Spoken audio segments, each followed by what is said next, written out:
Hello दोस्तों, मेरे YouTube channel में आपका स्वागत है।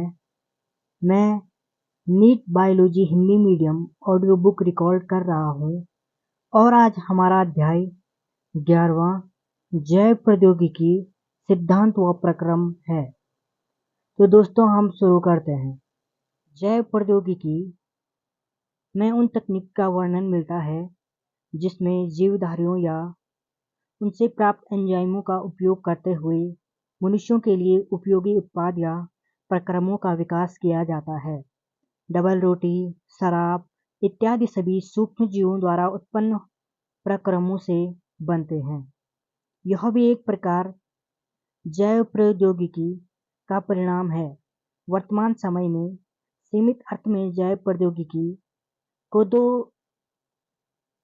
को देखा जाए तो इनमें वे प्रक्रम आते हैं जिनमें आनुवंशिक रूपांतरित जीवों का उपयोग उपयुक्त पदार्थों को अधिक मात्रा में उत्पादन के लिए किया जाता है। आगे चलकर अनेक प्रक्रमों तकनीकों का समावेश जैव प्रौद्योगिकी में किया गया है। उदाहरणार्थ पात्रों द्वारा परख नली शिशु का निर्माण, जीन का संश्लेषण एवं उपयोग, डीएनए टीका का निर्माण या दोषयुक्त जीन का सुधार, ये सभी जैव प्रौद्योगिकी के ही भाग हैं। यूरोपीय जैव प्रौद्योगिकी संघ IFB द्वारा जो जैव प्रौद्योगिकी की परिभाषा दी गई है उसमें दोनों परंपरागत विचार व आधुनिक आणविक जैव प्रौद्योगिकी का समावेश है। IFB द्वारा दी गई परिभाषा निम्नवत है: नए उत्पादों तथा सेवाओं के लिए प्राकृतिक विज्ञान व जीवों, कोशिकाओं व इसके अंग तथा आणविक अनुरूपों का समायोजन। जैव प्रौद्योगिकी के सिद्धांत। आधुनिक जैव प्रौद्योगिकी के विकास में निम्न दो प्रमुख तकनीकों का योगदान है। ये हैं आनुवंशिक इंजीनियरिंग। इस तकनीक द्वारा आनुवंशिक पदार्थों के रसायन में कर सके परपोषी जीवों में प्रवेश कराकर इसके समलक्षणी में परिवर्तन करते हैं।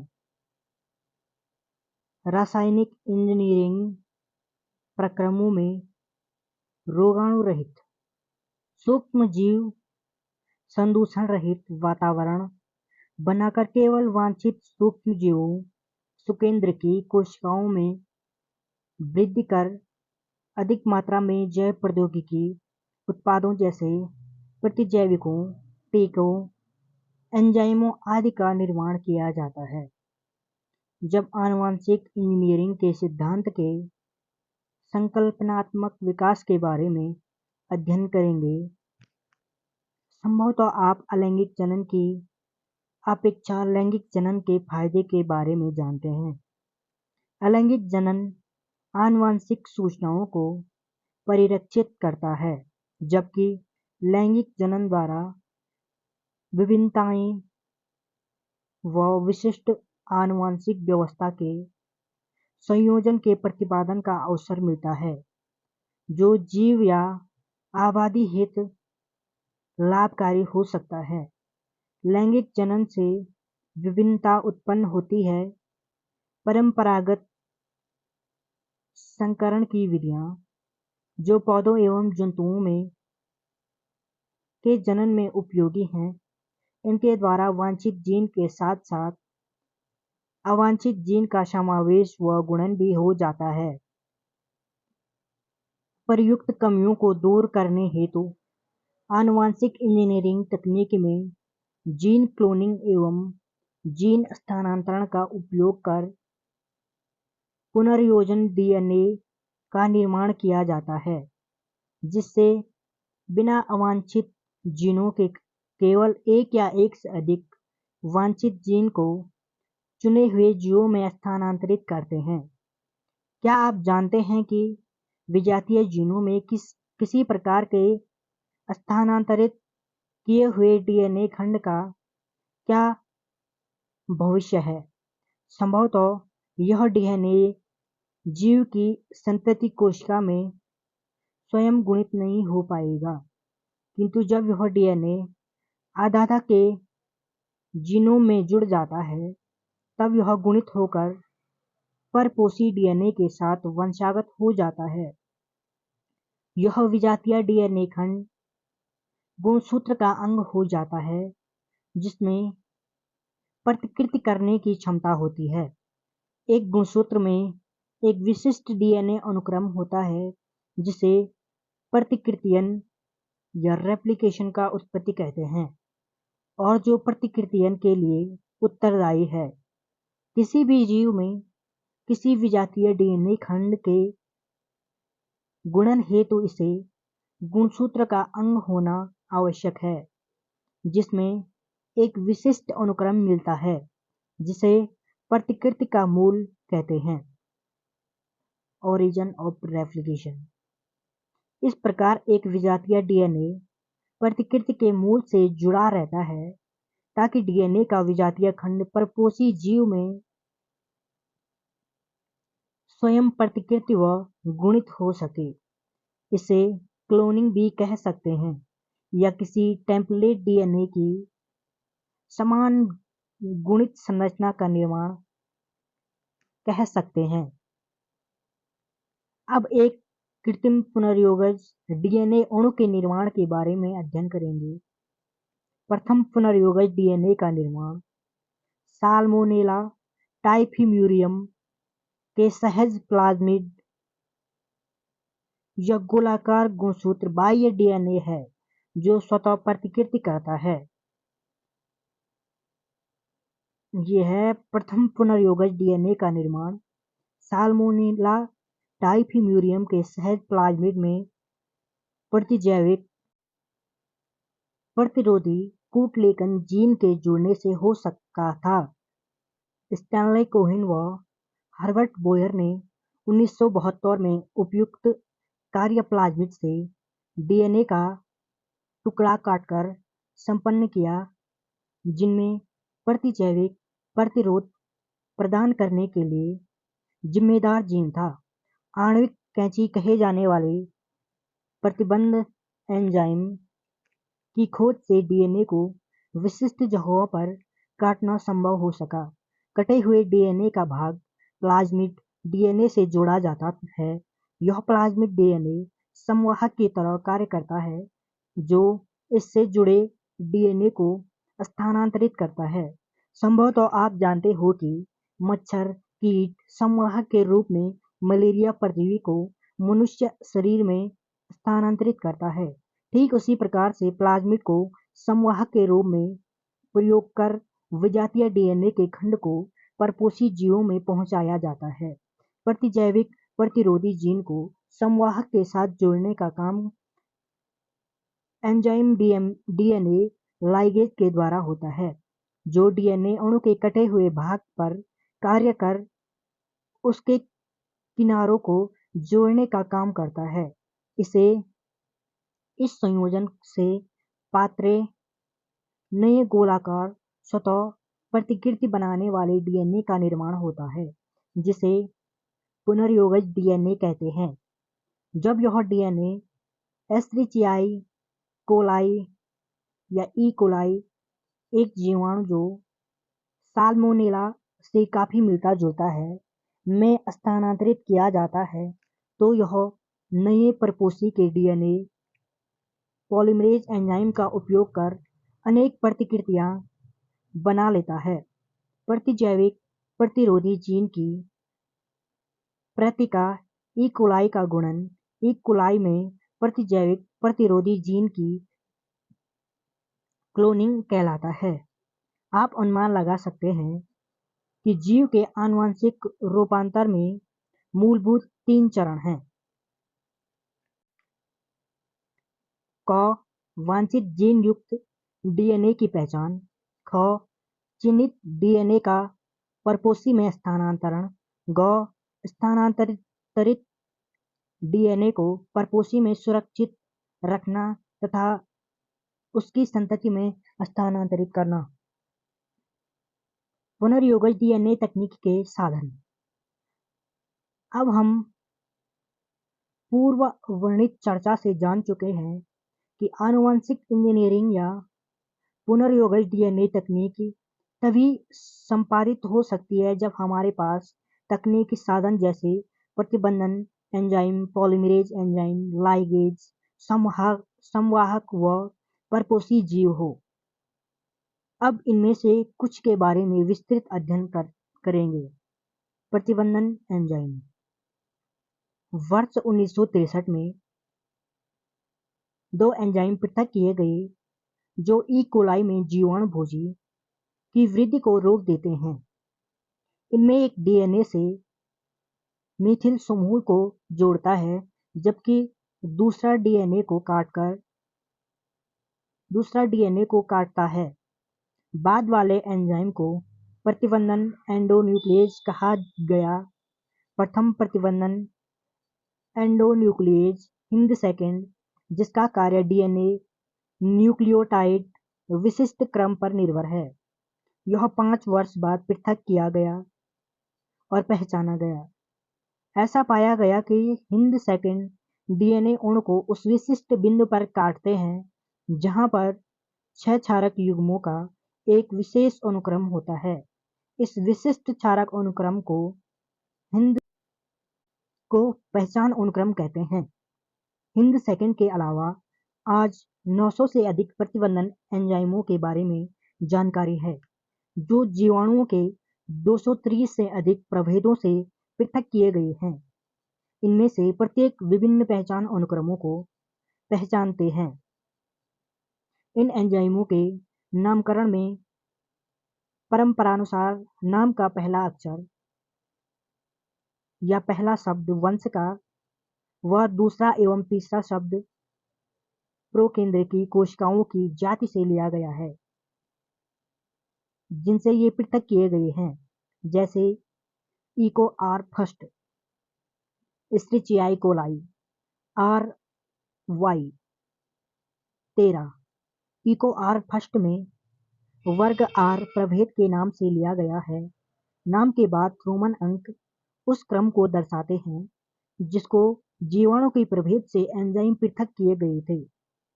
प्रतिबंधन एंजाइम न्यूक्लियेजेज कहलाने वाले एंजाइमों के बड़े वर्ग में आते हैं।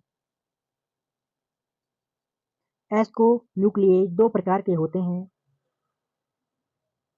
एवं एंडोन्यूक्लियेज, एक्सोन्यूक्लियेज डीएनए के सिरों से न्यूक्लियोटाइड को अलग करते हैं, जबकि एंडोन्यूक्लियेज डीएनए को भीतर विशिष्ट स्थानों पर काटते हैं। प्रत्येक प्रतिबंधन एंडोन्यूक्लियेज डीएनए अनुक्रम की लंबाई के निरीक्षण के बाद कार्य करता है। जब यह अपना विशिष्ट पहचान अनुक्रम पा जाता है तब यह डीएनए से जुड़ता है तथा द्विकुंडलिनी की दोनों लड़ियों को शर्करा फॉस्फेट आधार स्तंभों में विशिष्ट केंद्रों पर काटता है। प्रत्येक प्रतिबंधन एंडोन्यूक्लियेज डीएनए में विशिष्ट पॉलिंड्रोमिक न्यूक्लियोटाइड अनुक्रमों को पहचानता है। प्रतिबंधन एंजाइम की क्रिया। एंजाइम दोनों डीएनए लड़ियों के एक ही स्थान पर काटता है। इको आर 1 की डीएनए में क्रम GAATC के रहने पर डीएनए को बेस G व A के बीच काटता है। संवाहक डीएनए बाहरी डीएनए इको R1। प्रतिबंधन एंजाइम इको R1 की क्रिया द्वारा पुनर्योगज डीएनए के निर्माण के चरण। क्या आप जानते हो कि पॉलिंड्रोम क्या है? ये वर्गों के समूह हैं जिन्हें आगे व पीछे दोनों तरफ से पढ़ने पर एक ही शब्द बनता है, जैसे मलयालम। शब्द पॉलिंड्रोम और डीएनए पैलिंड्रोम के अंतर हैं। डीएनए में पैलिंड्रोम क्षारक युग्मों का एक ऐसा अनुक्रम होता है जो पढ़ने के अभिविन्यास को समान रखने पर दोनों लड़ियों में एक जैसा पढ़ा जाता है। उदाहरणार्थ, निम्न अनुक्रमों को 5 से 3 दिशा में पढ़ने पर दोनों लड़ियों में एक जैसा पढ़ा जाएगा। अगर इसे 3 से 5 दिशा में पढ़ा जाए तब भी यह बात सही बैठती है। 5. GAATTC 3 और 3 से GAATTC 5 तक। प्रतिबंधन एंजाइम डीएनए लड़ी को पैलिंड्रोम स्थान के केंद्र से थोड़ी दूर पर लेकिन विपरीत लड़ियों में दो समान क्षारकों के बीच काटता है, जिसके फलस्वरूप सिरों पर एक लड़ीय भाग रह जाता है। प्रत्येक लड़ी में प्रलंबी फैलाव मिलते हैं, जिन्हें चिपचिपा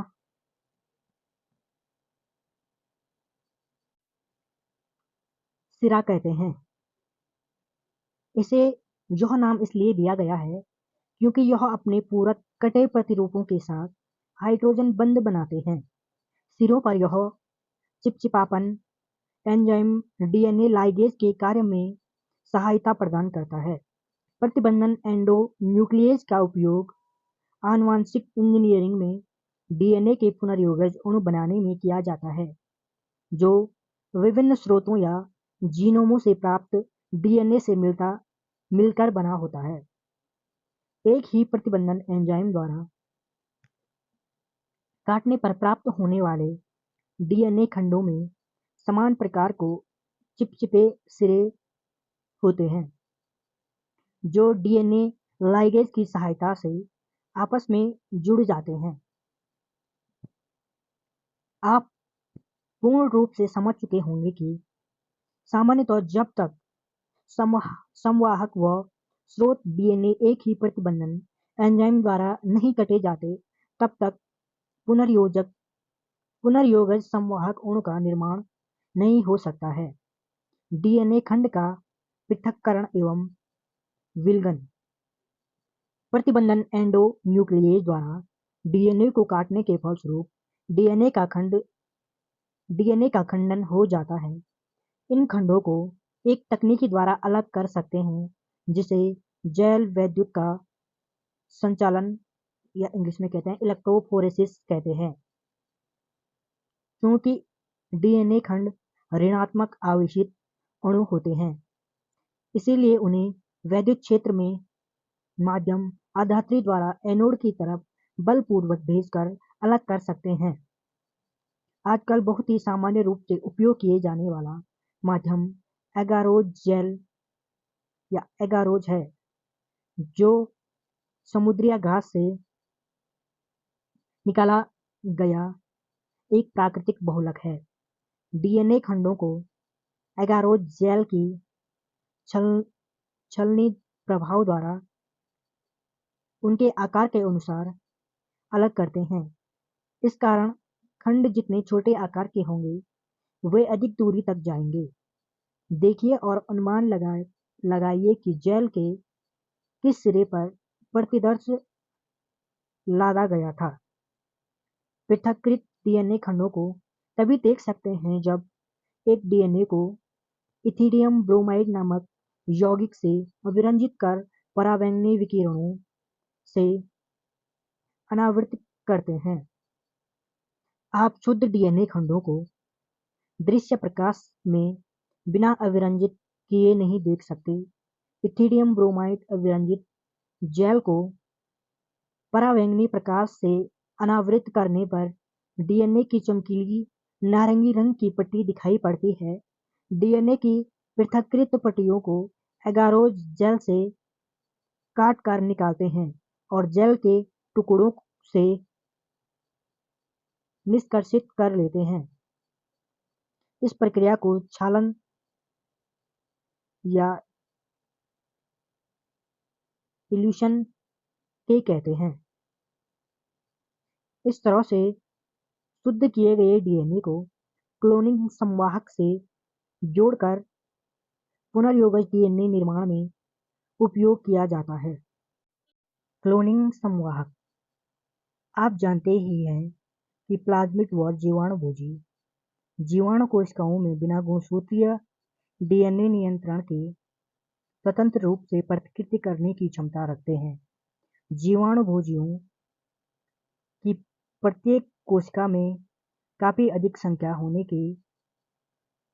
संख्या होने से जीवाणु कोशिका में इनके जीनोम की कई प्रतिकृति मिलती हैं। कुछ प्लाज्मिड की प्रति कोशिका केवल 1 या 2 जबकि दूसरे की 15 से 100 प्रतिकृति मिलती है। इनकी संख्या इससे भी ज्यादा हो सकती है यदि हम विजातीय डीएनए खंड को जीवाणुभोजी या प्लाज्मिड डीएनए के साथ जोड़ सकें तो इनकी संख्या को भी जीवाणुभोजी या प्लाज्मिड की प्रतिकृति संख्या के समान गुणित कर सकते हैं। वर्तमान समय में उपयोग किए जा रहे संवाहक इस प्रकार से तैयार किए जाते हैं कि इन्हें बाहरी डीएनए से जोड़ने व पुनर्योगजों के चयन में सहायता मिलती है। संवहन में क्लोनिंग करने हेतु निम्न विशेषताओं की आवश्यकता होती है। प्रतिकृतियन व उत्पत्ति।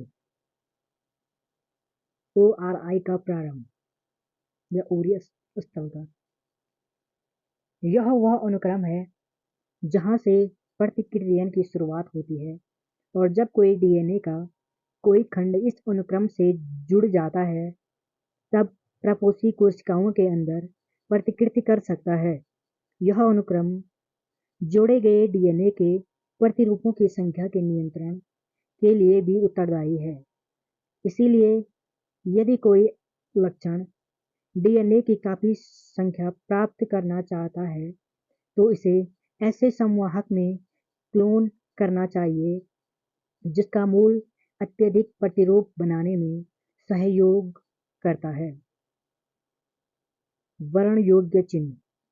ORI के साथ संवाहक को वर्ण योग्य चिन्ह की आवश्यकता भी होती है जो अरूपांतरजों की पहचान व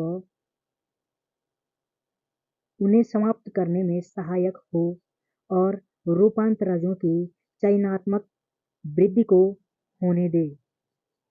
रूपांतरण का एक प्रक्रिया है जिसके द्वारा डीएनए के एक खंड को परपोषी जीवाणु में प्रवेश कराते हैं। आप आगे के खंडों में इस प्रक्रिया का अध्ययन करेंगे। सामान्यतया एम्पिसिलिन, क्लोरेमफेनिकोल, टेट्रासाइक्लिन या केनामाइसिन जैसे प्रतिजैविक के प्रतिरोधी को कोडित करने वाले जीन ई कोलाई के लिए उपयोगी वर्ण योग्य चिन्ह माने जाते हैं। सामान्य ई कोलाई कोशिकाओं में इनमें से किसी प्रतिजैविक के प्रति प्रतिरोध नहीं होता। क्लोनिंग स्थल। विजातीय डीएनए को जोड़ने हेतु सामान्यतः काम में लिए जा रहे प्रतिबंधित एंजाइम के लिए संवाहक में कुछ या एक ही पहचान स्थल होना चाहिए। संवाहक के अंदर एक से अधिक पहचान स्थल होने पर इसके कई खंड बन जाते हैं जो जीन क्लोनिंग को जटिल बना देते हैं। विजातीय डीएनए का बंधन उन दोनों प्रतिजैविक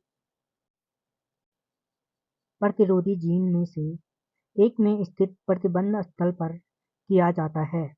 उदाहरणार्थ, आप विजातीय डीएनए को संवाहक PBR 322 में स्थित टेट्रासाइक्लिन प्रतिरोधी जीन के स्थल से जोड़ सकते हैं।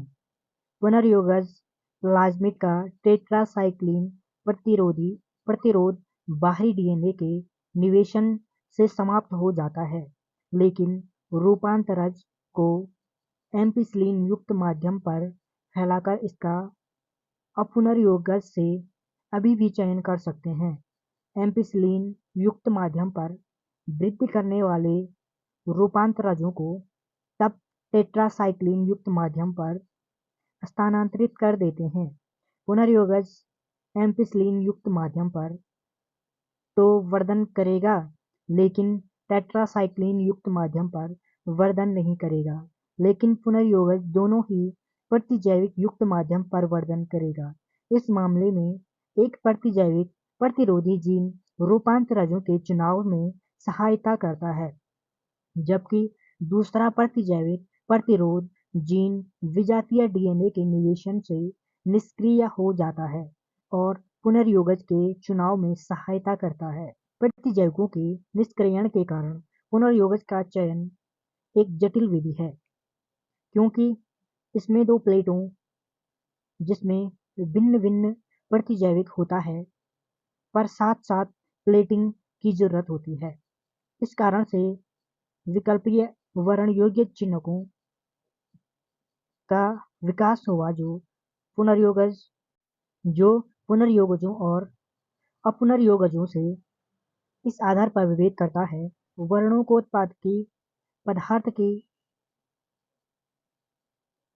उपस्थिति में रंग पैदा करने में सक्षम होता है।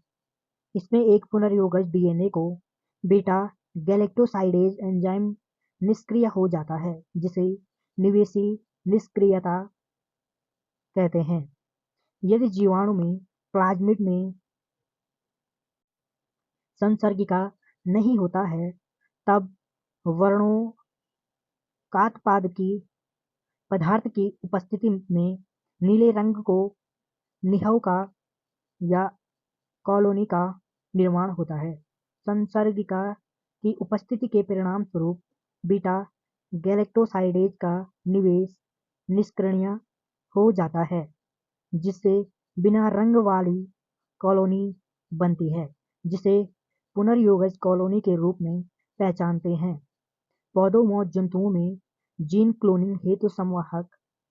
आपको यह जानकर आश्चर्य होगा कि जीनों को पादप और जंतुओं में स्थानांतरित करना हमने जीवाणुओं और विषाणुओं से सीखा, जिन्हें यह बात चिरकाल से पता थी। वे जानते थे कि सुकेंद्रीकी यूकैरियोटिक कोशिकाओं के रूपांतरित करने के लिए जीनों का कैसे उपयोग किया जाए, और वो जो चाहते हैं वैसा करने के लिए जीनों को बाध्य करते हैं। उदाहरणार्थ, एग्रोबैक्टीरियम ट्यूमिफेसियम कई द्विबीजपत्री पौधों का रोगजनक पैथोजन है।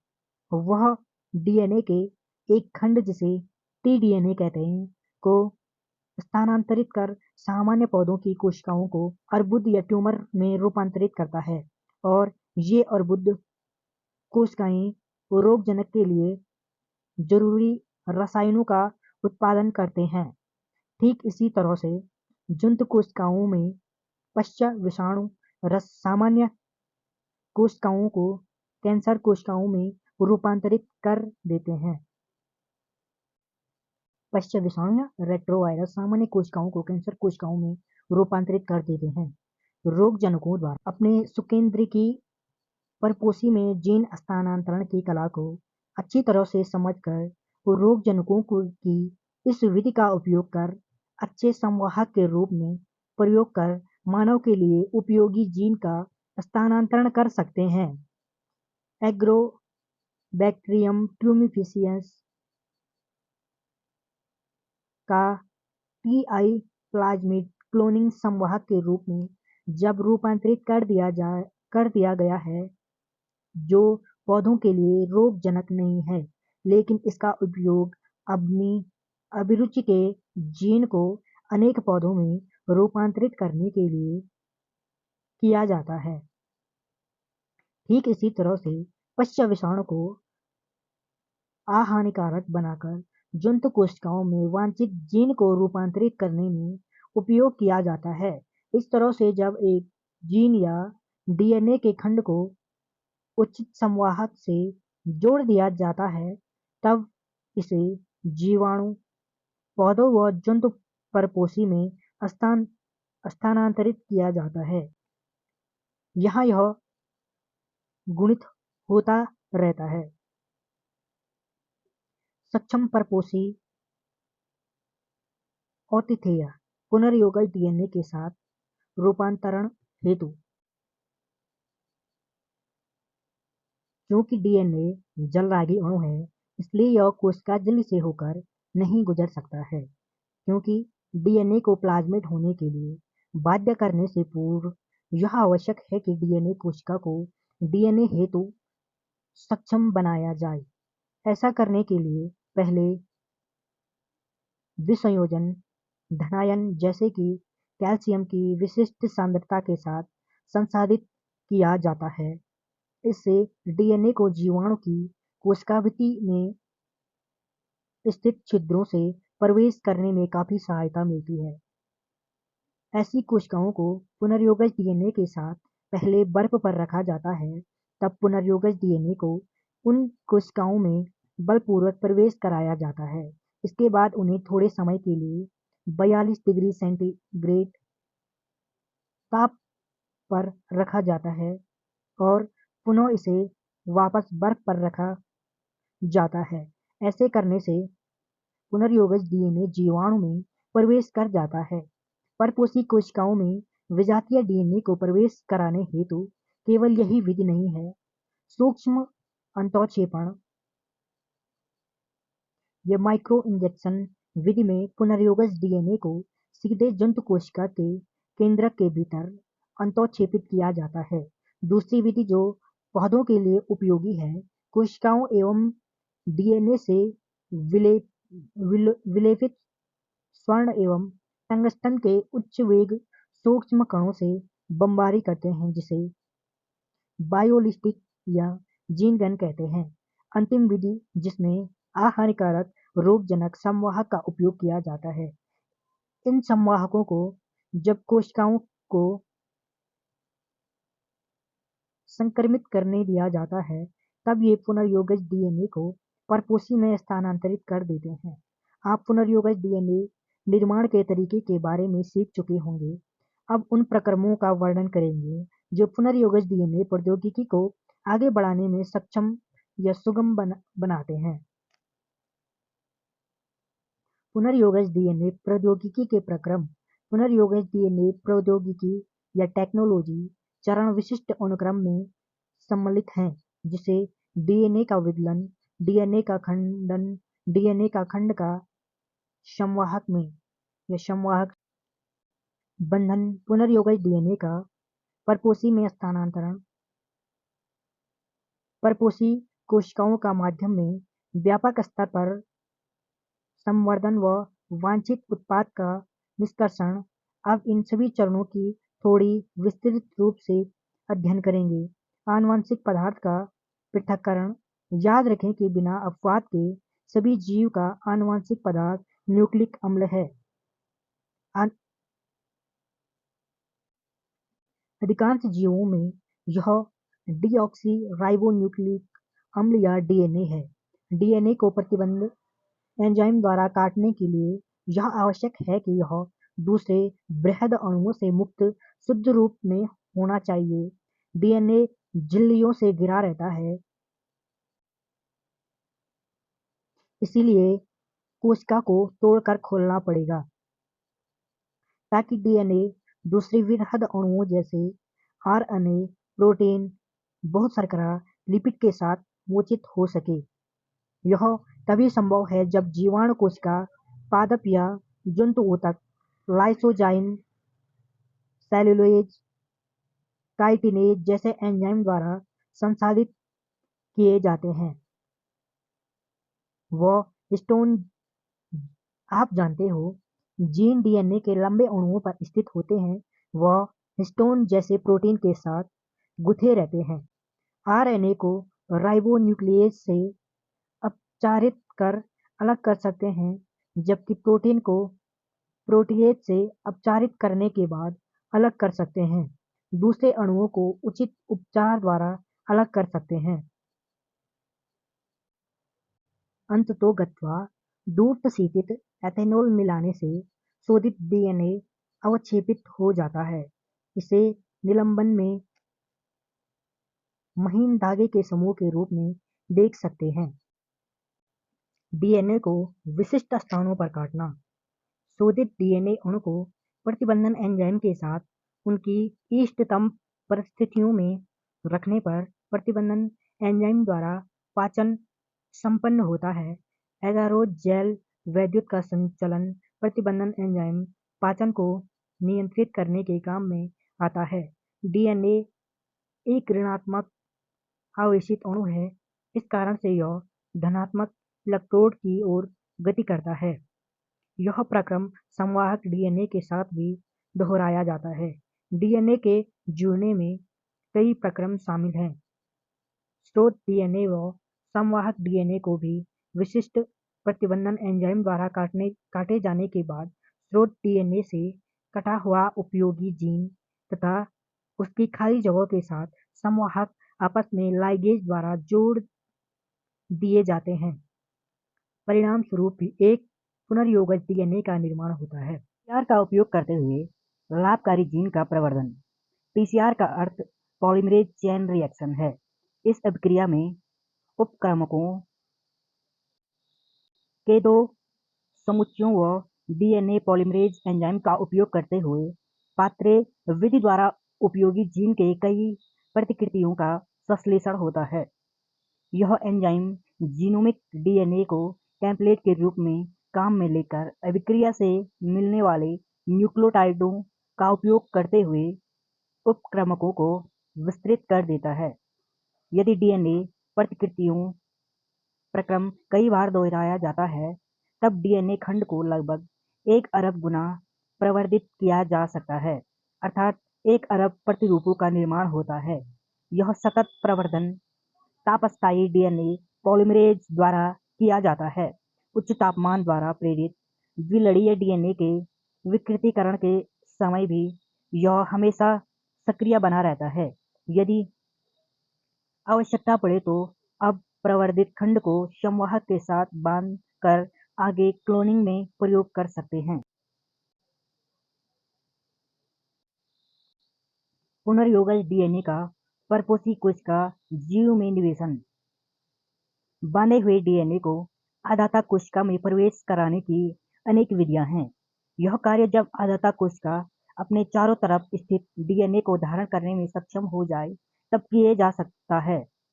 यदि पुनर्योगज डीएनए को, जिसमें प्रतिजैविक के प्रति प्रतिरोधी जीन स्थित होता है, ई कोलाई कोशिका में स्थानांतरित किया जाए तो परपोषी कोशिकाएं प्रतिरोधी कोशिकाओं में रूपांतरित हो जाती हैं।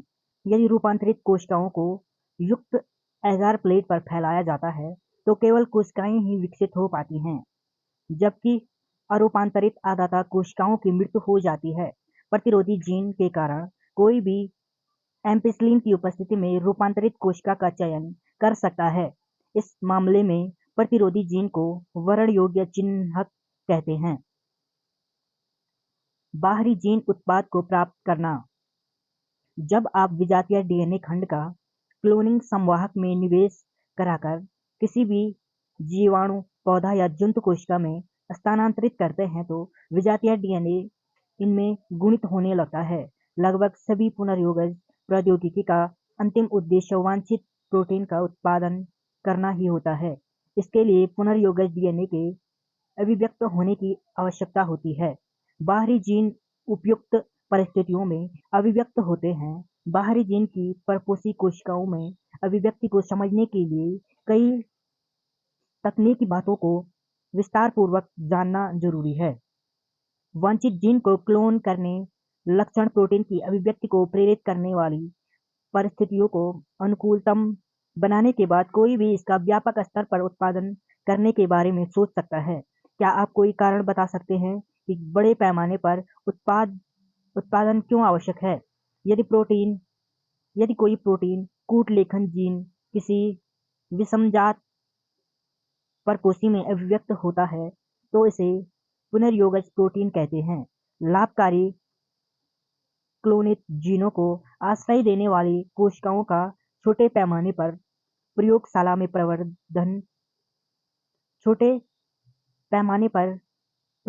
में वर्धन किया जा सकता है।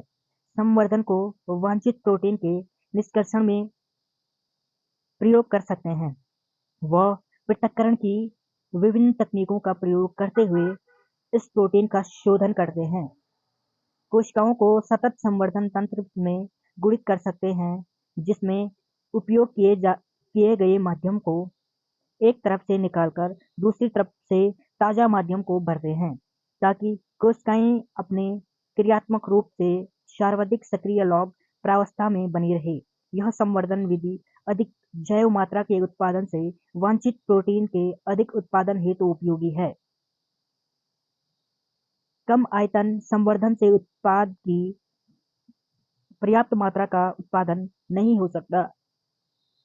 इन उत्पादों के अधिक मात्रा में उत्पादन हेतु बायोरिएक्टर के विकास की आवश्यकता भी, जहां संवर्धन का अधिक आयतन 100 से 1000 लीटर संशोधित किया जा सके। इस प्रकार बायोरिएक्टर एक बर्तन के समान है जिसमें सूक्ष्म जीवों, पौधों, जंतुओं व मानव कोशिकाओं का उपयोग करते हुए कच्चे माल को जैव रूप से विशिष्ट उत्पादों व्यष्टि एंजाइम आदि में परिवर्तित किया जाता है। बायोरिएक्टर वांछित उत्पाद पाने के लिए अनुकूलतम परिस्थितियां उपलब्ध कराता है। वृद्धि के लिए ये अनुकूलतम परिस्थितियां हैं तापमान, पीएच, क्रियाधार, लवण, विटामिन, ऑक्सीजन।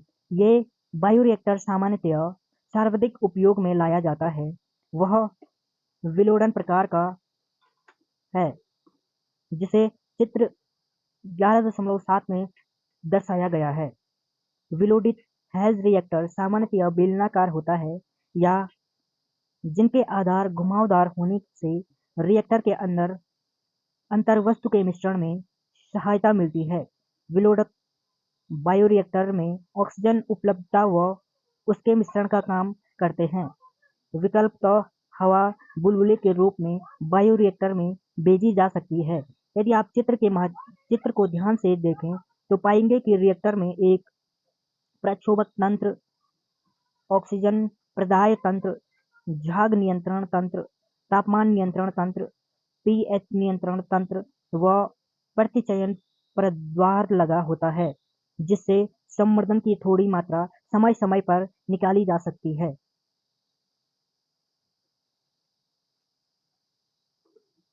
अनुप्रवाह संसाधन जैव संश्लेषित अवस्था के पूर्ण होने के बाद परिष्कृत, तैयार होने व विपणन के लिए भेजे जाने से पहले कई प्रक्रमों से होकर गुजरता है।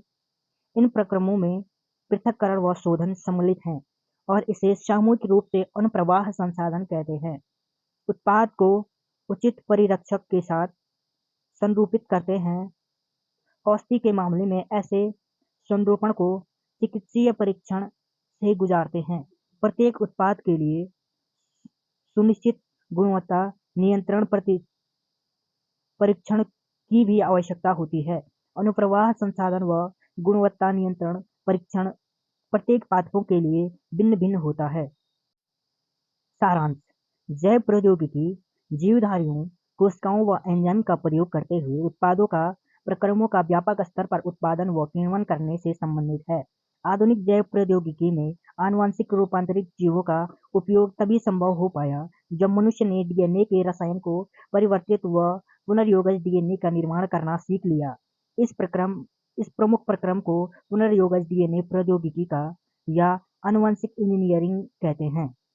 इस प्रक्रम में प्रतिबंधन एंडोन्यूक्लियस डीएनए लाइगेज समुच्चय प्लाज्मिड या विषाणु संवाहक को डीएनए के पृथक करने व परपोषी जीवों में विजातीय डीएनए का स्थानांतरण, बाहरी जीन की अभिव्यक्ति, जीन उत्पाद अर्थात सक्रिय प्रोटीन का शोधन और अंत में किण्वन के लिए उपयुक्त संरूपण बनाना शामिल है। व्यापक स्तर पर उत्पादन में बायोरिएक्टर का उपयोग होता है। दोस्तों, ये आपकी वन शॉट तैयार हो चुके हैं। अगर आपको अच्छा लगा हो तो प्लीज़ लाइक, शेयर और सब्सक्राइब करें।